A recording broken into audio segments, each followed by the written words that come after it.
Deus, abra comigo a sua Bíblia. Nós estamos na série Menos Religião, Mais Jesus. Vamos, que nome lindo, que nome poderoso é o nome de Jesus. E nós precisamos entender que todas as vezes que nós mencionamos esse nome, nós não estamos falando sobre uma palavra mágica. Nós estamos falando sobre o poder de Deus. Todo o poder de Deus, você consegue imaginar isso? Todo o poder de Deus que havia em Jesus. E sempre que ele abria a boca, ele liberava uma palavra e criava uma realidade espiritual que não existia. Cegos voltavam a ver, mortos ressuscitavam, leprosos eram purificados. Você consegue imaginar todo esse poder que havia em Jesus? Agora está condensado no seu nome. Então, quando nós usamos o nome de Jesus, nós estamos falando sobre todo o poder que estava com Jesus aqui na terra, agora está no seu nome. É por isso que essa série fala sobre menos religião e mais Jesus. E nós vivemos uma libertação de fato, quando nós começamos a entender essas verdades. Eu quero ler com você agora, nós vamos finalizar o capítulo 4, nós já estamos aí, acho que uns 3 meses mais ou menos, pregando Gálatas. E nós chegamos na parte mais difícil de Gálatas. Alguns estudiosos dizem que esse é o texto mais difícil de se explicar. Existem dezenas de interpretações. Eu vou seguir apenas uma delas.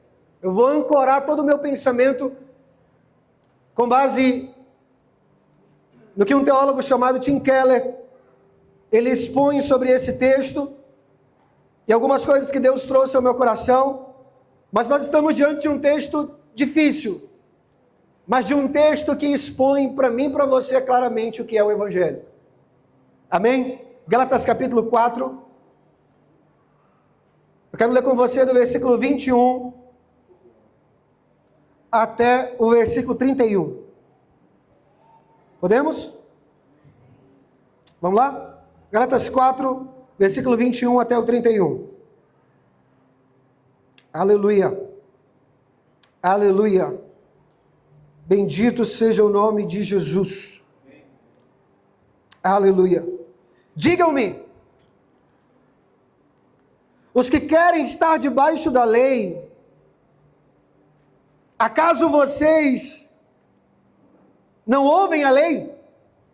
Pois está escrito que Abraão teve 2 filhos, um da escrava e outro da livre. O filho da escrava nasceu de modo natural, mas o da livre nasceu mediante promessa. Isto é usado aqui como uma ilustração. Uma outra versão vai usar a palavra alegoria. É uma metáfora. Paulo está interpretando o Antigo Testamento com a ótica do Evangelho, com as lentes da nova aliança, com as lentes do Cristo ressuscitado.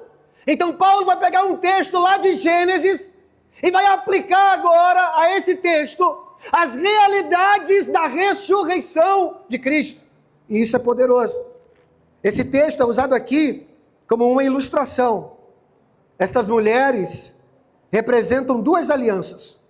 Uma aliança procede do Sinai e gera filhos para a escravidão. Esta é Agar. Agar representa o Monte Sinai na Arábia e corresponde à atual cidade de Jerusalém, que está escravizada com seus filhos. Mas a Jerusalém do alto é livre e é a nossa mãe, pois está escrito. Irmãos, pega essa palavra que Paulo vai usar agora, o profeta Isaías, e a espinha dorsal do meu sermão está aqui, pois está escrito: regozije-se, ó estéril. Você que nunca teve um filho, grite de alegria. Você que nunca esteve em trabalho de parto, porque mais são os filhos da mulher abandonada do que os daquela que tem marido. Vocês, irmãos, são filhos da promessa como Isaque. Naquele tempo, o filho nascido de modo natural perseguiu o filho nascido segundo o Espírito. O mesmo acontece agora. Mas o que diz a Escritura? mande embora a escrava e o seu filho, porque o filho da escrava jamais será herdeiro com o filho da livre. Portanto, irmãos, não somos filhos da escrava, mas da livre. Aleluia, aleluia. Olhe para a pessoa que está ao seu lado, e agora com revelação, olhando nos olhos dela, diga: graça e paz de Deus o Pai e do nosso Senhor Jesus Cristo. Vamos orar? Obrigado, Jesus, essa é a tua palavra. Senhor, como diz meu amigo pastor Ribinha, pregar sem o auxílio do Espírito Santo não é apenas difícil, é impossível. E nós estamos diante de um texto que somente o Senhor pode iluminar o nosso coração, trazendo não apenas informação, mas revelação. Fala conosco, Senhor, que o Evangelho se torne claro nessa noite, nessa tarde, que o Evangelho alcance os nossos corações neste culto, nesta reunião e na próxima que virá, e que o teu nome seja glorificado, que o teu Filho seja visto, amado, desejado e engrandecido aqui nesse lugar, em nome de Jesus. Amém, amém e amém.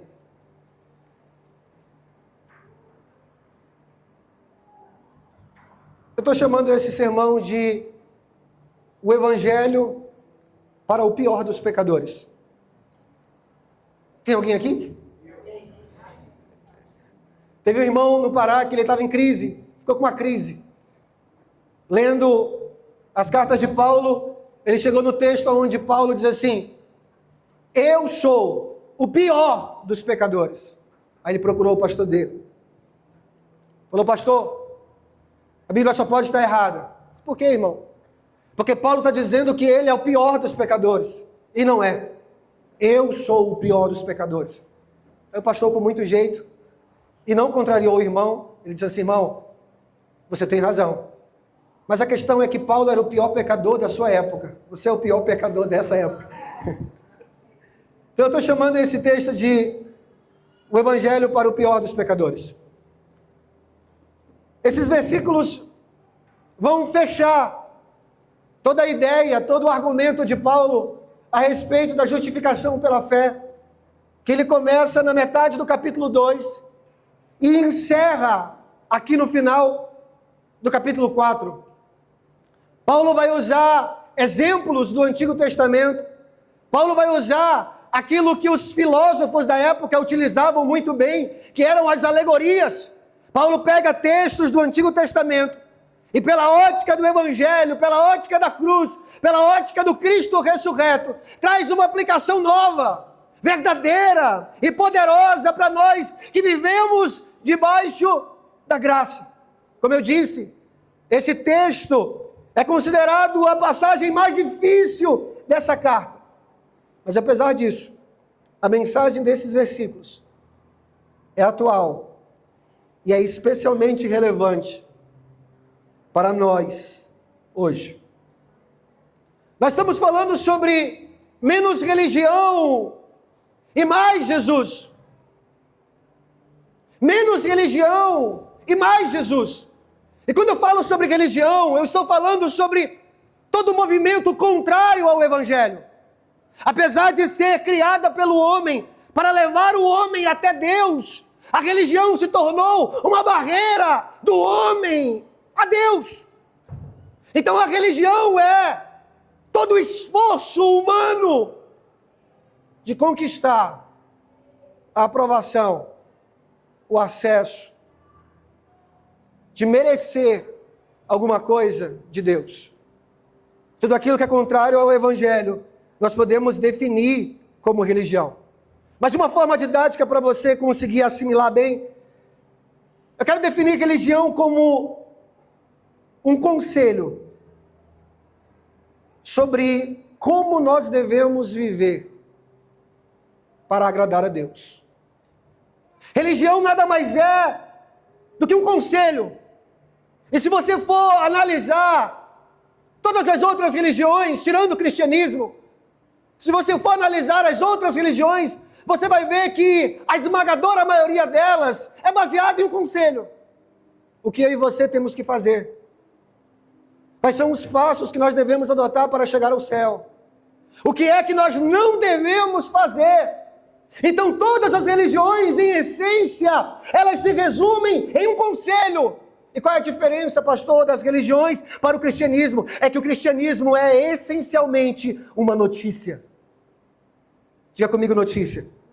Diga, não é conselho, é notícia.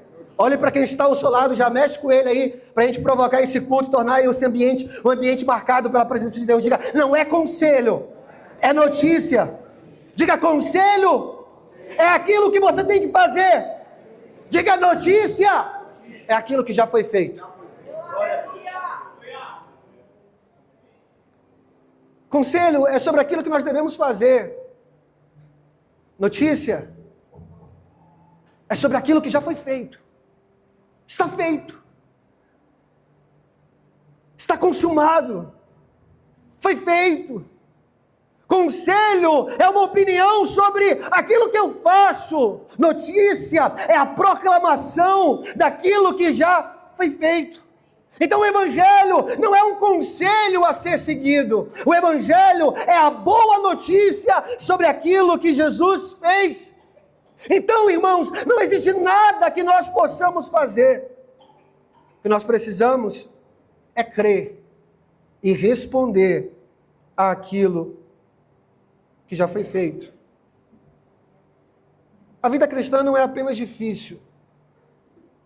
A vida cristã é impossível se nós tentarmos viver a vida cristã pelos nossos próprios esforços.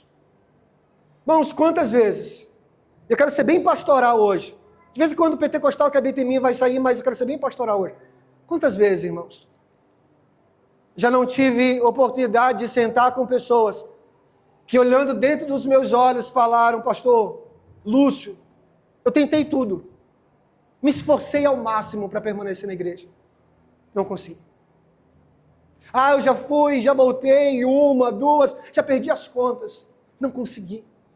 Sabe por quê, irmãos? Porque o evangelho não é sobre aquilo que nós podemos fazer. O evangelho é sobre aquilo que já foi feito por Jesus na cruz. E tentar viver a vida cristã sem as lentes do evangelho não é apenas difícil, é impossível. Nós precisamos da revelação da cruz. Daquilo que está feito, daquilo que foi consumado através de Jesus. Então qual era a doença dessa igreja? Qual era a doença dos Gálatas? Como essa doença se manifesta? Irmãos, o problema dos Gálatas é que eles queriam misturar duas alianças. A mensagem dos Gálatas era uma mistura de cristianismo, judaísmo, graça, lei, Cristo e Moisés, e eles tentaram combinar uma doutrina aonde havia agora uma junção, uma fusão entre Cristo e Moisés, evangelho e lei. Mas sabe qual é o problema? Todas as vezes que nós misturamos o evangelho com a lei, o resultado é mais lei ainda. Lei da perspectiva bíblica fala sobre uma aliança de morte. O evangelho da perspectiva bíblica fala sobre uma aliança de vida. Então misturar a vida com a morte não é mais vida, é mais morte. Só que os Gálatas estavam tentando misturar essas coisas. E qual é o problema, pastor? O problema é que a mensagem do evangelho, por natureza, não pode ser alterada sem se perder. Vou repetir, a mensagem do evangelho não pode ser alterada sem se perder. Quando Cristo morreu na cruz e disse, está consumado, irmãos, olha para mim aqui. Se você não guardar nada desse sermão, guarde isso que eu vou lhe falar agora. Quando Cristo na cruz disse, está consumado, não há nada mais a ser feito. Não há nada mais a ser acrescentado. É perfeito. E tudo que o homem pode fazer é receber de forma assombrada, com gratidão, o que Jesus já fez. Irmãos, o Evangelho nos coloca de joelhos, humilhados. Por quê? Porque nós não podemos fazer nada, e tudo o que acontece é porque alguém fez. É porque alguém fez. Por isso que o Evangelho nos coloca com uma assombrada gratidão diante da cruz. Os judaizantes chegaram no meio daquela igreja dizendo o seguinte: olha, nós cremos em Jesus, mas existe algo mais maravilhoso que nós podemos acrescentar aqui no que vocês já creem. Essa é a boa notícia. Eles disseram: vocês são bem-vindos à família de Deus, se crerem em Jesus, mas não apenas em Jesus. Vocês devem seguir a lei de Moisés. Escute. Se você acrescentar qualquer coisa a Cristo como um requisito para ser aceito por Deus, você reverte por completo a ordem do Evangelho e o esvazia. Vou repetir. Se você acrescentar qualquer coisa ao sacrifício de Jesus para ser aceito por Deus, você reverte, você inverte a ordem do Evangelho e, por consequência, você esvazia. O que Paulo está dizendo é que isso não é o Evangelho. Irmãos, ninguém pode acrescentar nada ao Evangelho sem, consequentemente, tirar alguma coisa dele. Sabe qual é o pensamento que vai surgir ou que está surgindo na sua mente ao longo dessa série? Pastor, você não está achando que você está facilitando demais? Porque eu já vim de uma igreja onde você crê em Jesus, mas você tem que cumprir uma série de regras. Tem uma série de rituais, tem uma série de normas, tem procedimentos, tem cerimônias, tem uma vestimenta específica, tem uma forma de falar específica, tem coisas que nós devemos fazer. E eu digo para você uma coisa: isso não é o Evangelho. O Evangelho é a notícia sobre algo que já está feito, consumado e ponto final. E todas as vezes que nós acrescentamos alguma coisa ao Evangelho, nós tiramos algo do Evangelho. É impossível acrescentar, alterar o Evangelho sem transformá-lo completamente. Irmãos, nós não podemos modificar, fazer acréscimos ao Evangelho sem que nós possamos deformar o seu caráter. Sabe o que isso significa? Que a mensagem do Evangelho, por natureza, não pode ser alterada sem se perder. Se alguém acrescentou ou tirou alguma coisa do Evangelho, olha para mim aqui, não é mais Evangelho. Se alguém colocou alguma coisa como requisito, ou tirou alguma coisa do Evangelho, ele é tudo. Serve de mensagem de coach, serve de treinamento de autoajuda, serve de reflexões para alguém que quer ser mais espiritual. É tudo, irmãos, menos o Evangelho. Menos o Evangelho. É impossível alterar qualquer fragmento do Evangelho sem perder o Evangelho por completo. Tem um teólogo chamado Adolf Paul, comentarista do Comentário Bíblico Esperança. Ele diz o seguinte: tudo entre o céu e a terra depende de que seja preservado o Evangelho único. Tudo. Irmãos, a Bíblia diz que o Evangelho é o poder de Deus para a salvação. Olha para mim aqui. Se nós alteramos o Evangelho, como é que nós estamos sendo salvos?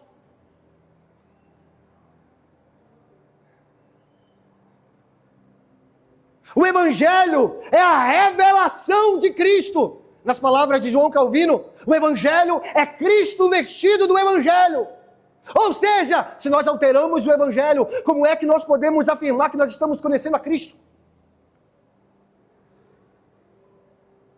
Então tudo entre o céu e a terra, tudo entre a realidade espiritual e essa realidade natural, depende de nós preservarmos o Evangelho.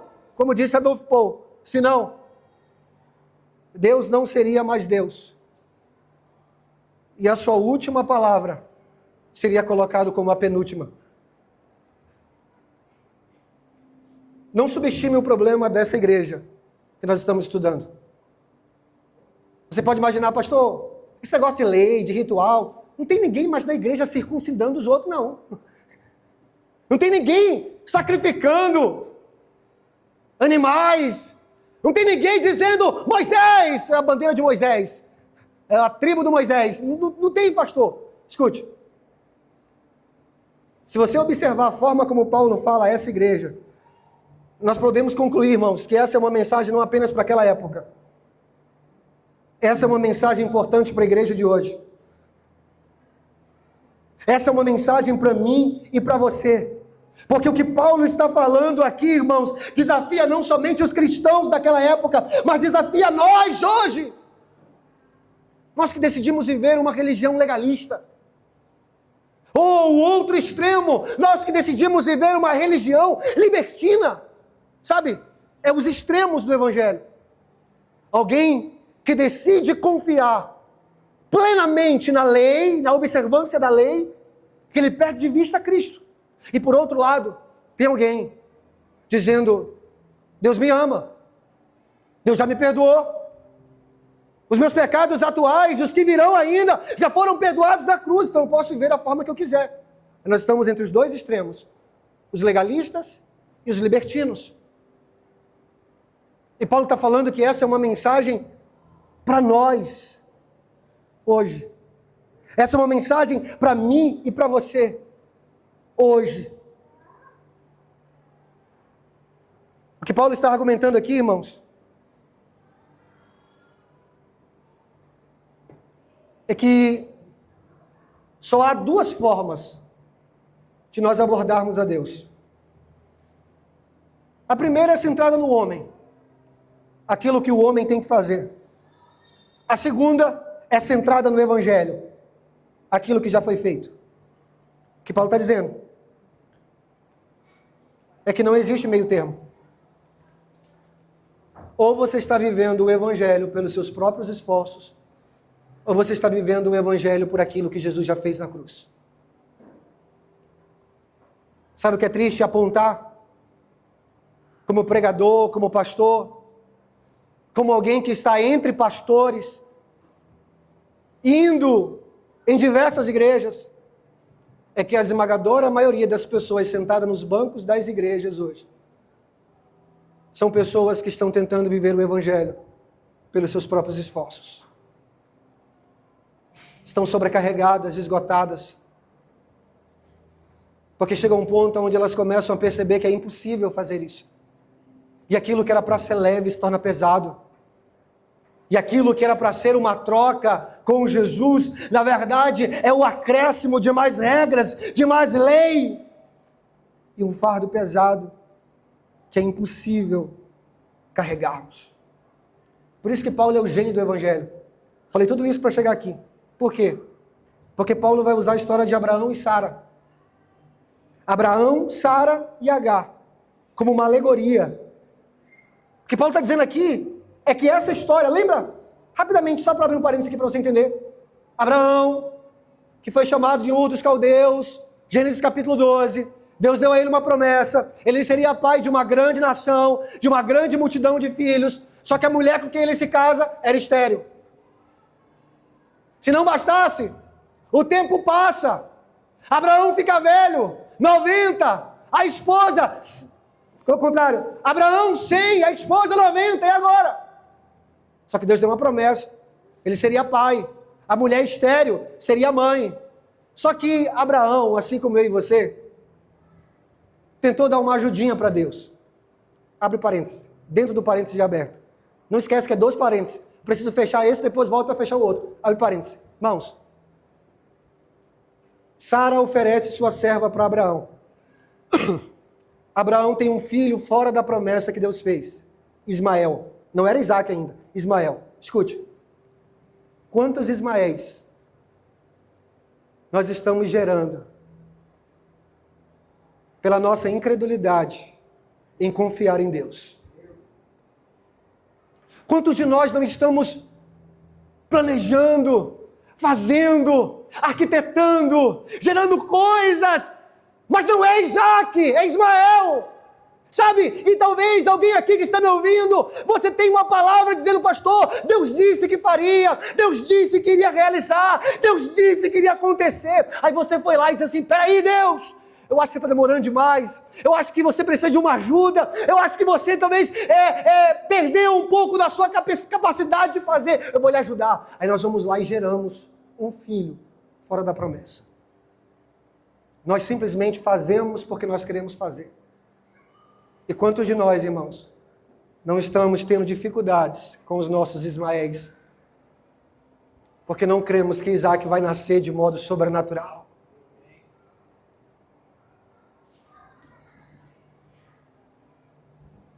A mulher estéril, velha, ele já era velho também.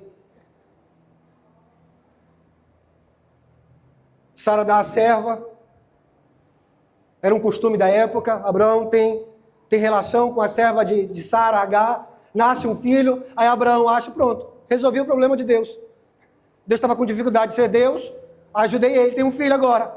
Se a questão era filho, tem filho agora. Aí Deus fala, não, a herança não vem por Ismael, vem por Isaac. Os dois idosos, ela estéril, gera um filho, Isaac. Irmãos, talvez seja difícil para a gente ler esse texto e entender por que Sara riu. Irmão, só resta sorrir diante do Evangelho. Porque é bom demais para ser verdade. Só resta sorrir diante da boa notícia que Deus ainda é o Deus que faz o impossível acontecer. Só nos resta sorrir diante dessa boa notícia. Só que agora tem Abraão, Sara e Agar. Além de Isaac, tem Ismael. Aí Paulo vai usar isso como uma alegoria, uma ilustração sobre a graça e as obras, o Evangelho e a lei. Paulo vai falar sobre o contraste entre dois filhos, o contraste entre duas alianças, o contraste entre duas cidades, o contraste entre duas atitudes.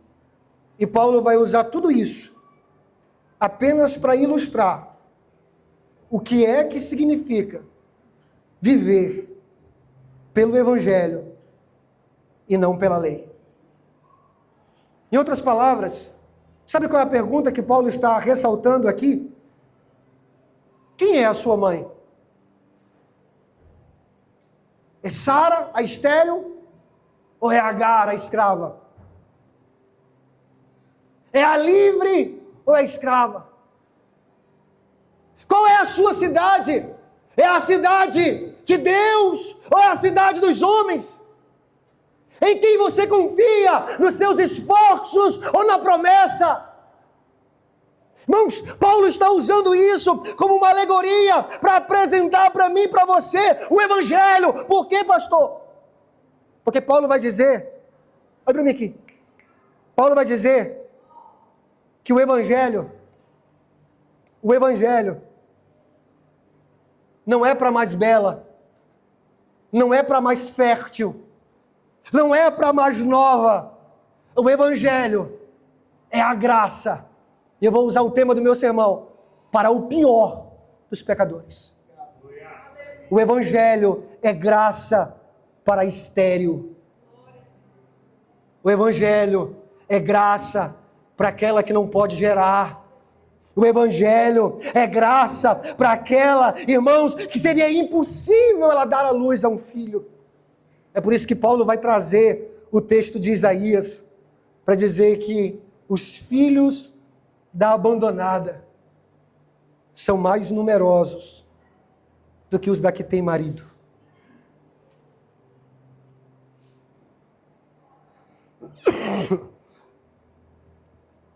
aleluia. Oh, aleluia. Qual é a aplicação que Paulo faz a esse texto?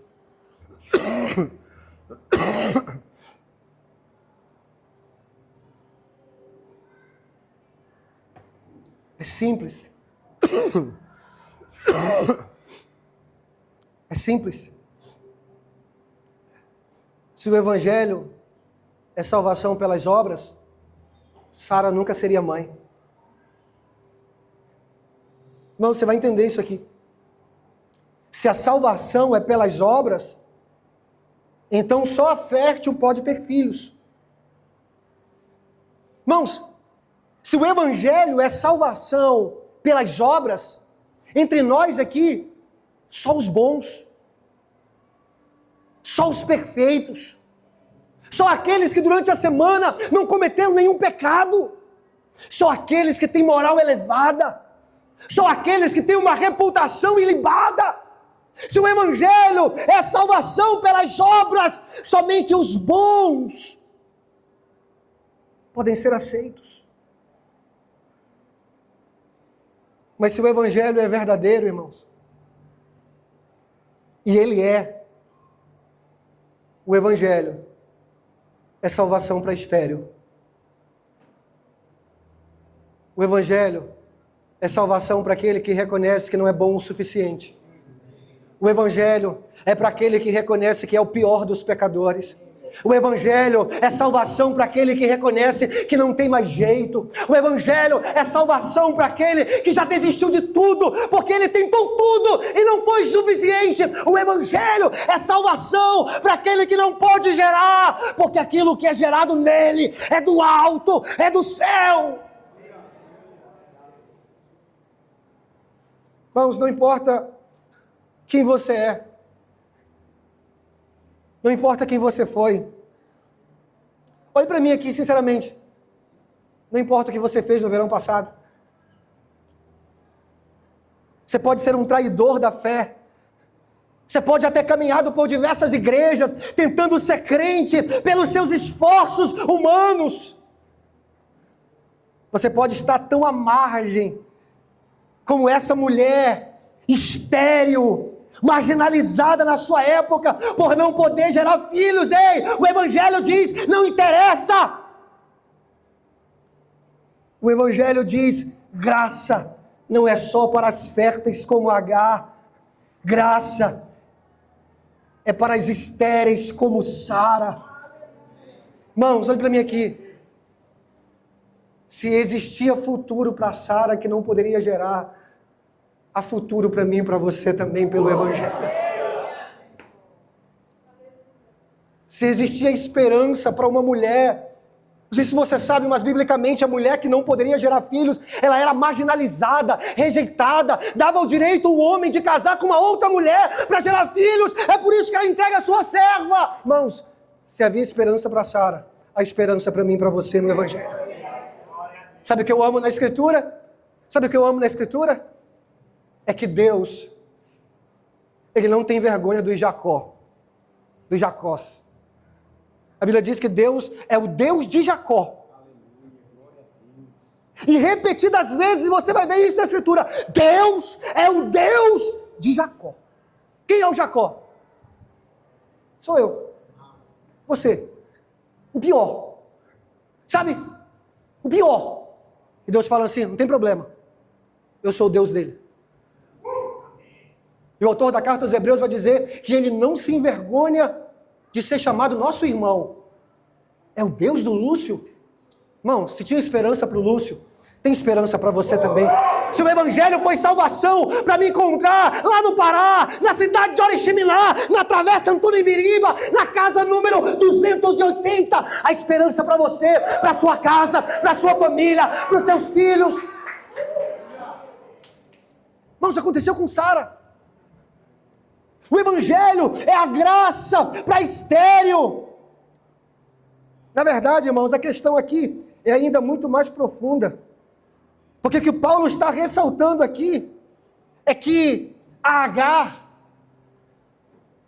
as mais belas, as mais férteis, as mais fortes, Não esqueça que isso é uma alegoria. Sabe, as pessoas boas, Paulo está ressaltando isso aqui. Essas pessoas, elas acham que elas não precisam do Evangelho.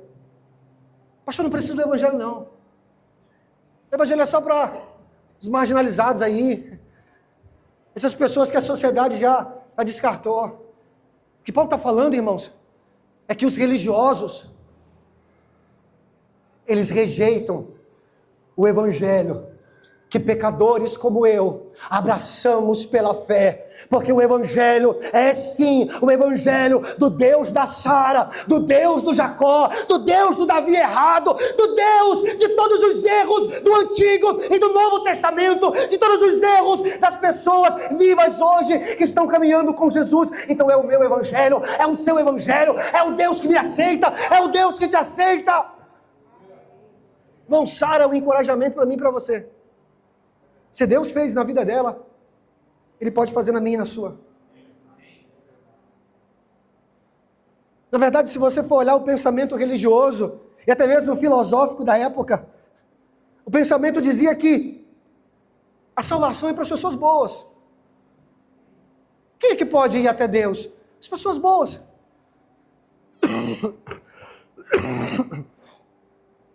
Mas o Evangelho, irmãos, ele vai dizer que a salvação é exatamente para aquele que não é bom. Oh, aleluia. Qualquer um pode ir até Deus através do Evangelho.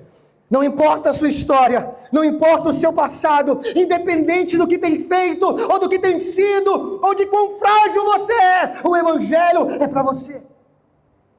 Escute, a religião é para os bons, para os fortes, para os nobres, para aqueles que são capazes. O Evangelho é para qualquer um. Sabe o que já aconteceu comigo? Pastor, o fulano é lá da sua igreja.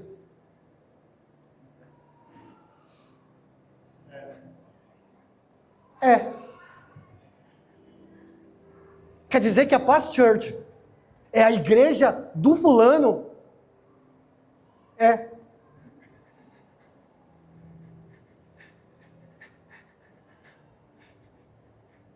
Irmãos,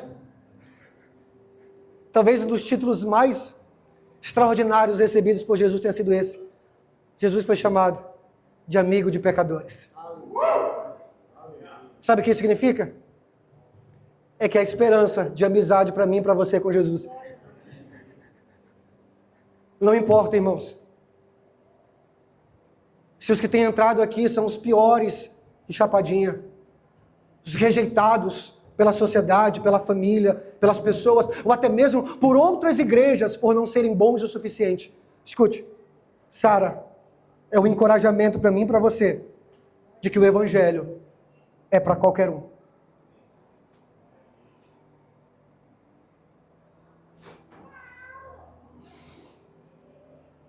Todos precisamos do Evangelho. O religioso e o não religioso. Todos necessitamos da graça. Escute o que eu vou lhe falar.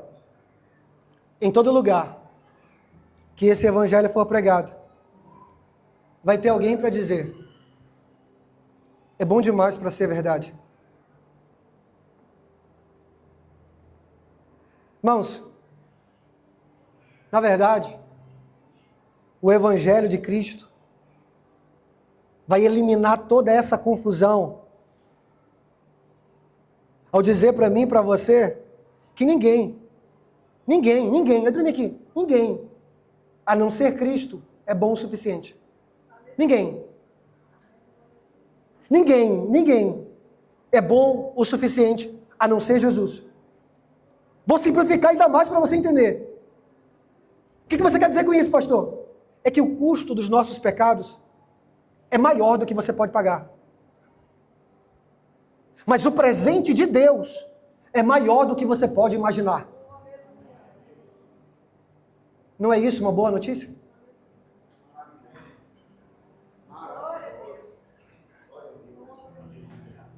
Você é mais pecador do que imagina, mas mais amado do que você poderia esperar. Não é isso uma boa notícia?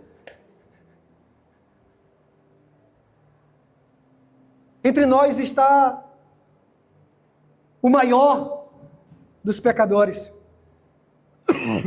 E nós podemos pensar, pastor, como assim? Pessoas más, perdoadas,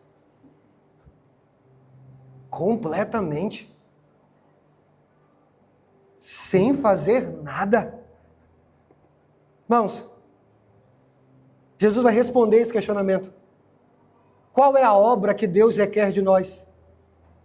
Que nós creiamos naquele que Ele enviou. Crer? Só isso? Basta crer? Basta receber aquilo que Ele fez? É simples assim? Sim. Simples assim. É fácil assim? Chame de simples, mas não chame de fácil. Chame do que verdadeiramente é. Chame de graça.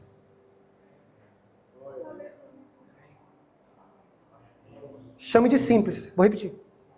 Mas não chame de fácil. Porque a cruz, irmãos, é uma mensagem de duas perspectivas. Nós somos tão amados que Deus enviou o seu Filho para morrer por nós. Mas somos tão pecadores que o nosso pecado resultou a morte do Filho de Deus. Então chame de simples, mas não chame de fácil. Na verdade, chame do que é. Chame de graça. Quero finalizar com isso aqui. Fique de pé. Vai parecer que está acabando.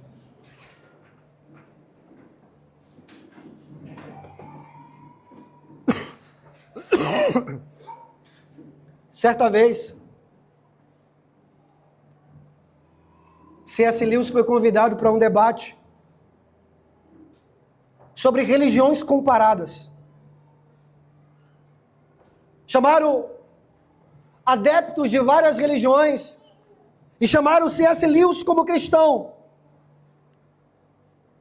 E a pergunta que foi lançada para os representantes do debate era bem simples. O que a sua religião possui de único? Preste atenção. O que a sua religião possui de único em relação às outras religiões? Ou seja, o que a sua religião possui que é tão diferente das outras religiões? Todos os debates começaram a responder. Falaram sobre uma coisa ou outra, mas nada tão diferente. Até que chegou a vez de C.S. Lewis. Em resumo, a resposta dos outros participantes do debate era bem simples. As demais religiões, se você se comporta bem, você é abençoado. Se você se comporta mal, você é punido. Escute, cuidado. Você que é pai e mãe. Porque a forma como você age com os seus filhos pode definir o tipo de evangelho que ele vai crer. Se você se comportar bem, papai dá. Se você se comporta mal, papai tira. Esse é o pensamento das religiões em relação a Deus. Chegou a vez de C.S. Lewis responder. Ele disse o seguinte: se eu disser que os ensinos de Jesus, o seu alto padrão moral, tornam o cristianismo mais elevado, isso não seria verdade. Se eu disser que a ressurreição faz do cristianismo algo único, diferente das outras religiões, também não seria verdade. Lewis conclui: mas existe algo que torna o cristianismo único e diferente de todas as outras religiões. A graça de Deus. Por quê? Deus vai dizer, porque em toda religião, os bons são abençoados e os maus são castigados. Mas no cristianismo, Deus inverte essa lógica. Deus resolveu abençoar aquele que não merece, mas crê na sua graça. Então, quanto mais o homem é pecador, mais graça ele pode experimentar. Sabe qual é a conclusão de Paulo? É de que nós não somos filhos da escrava, nós somos filhos da livre. Todos nós nascemos como Ismael, segundo a carne, escravos do pecado, mas por meio da fé em Jesus Cristo, nos tornamos filhos de Abraão, como Isaac, nascidos de uma promessa. Aleluia. Quero orar com você.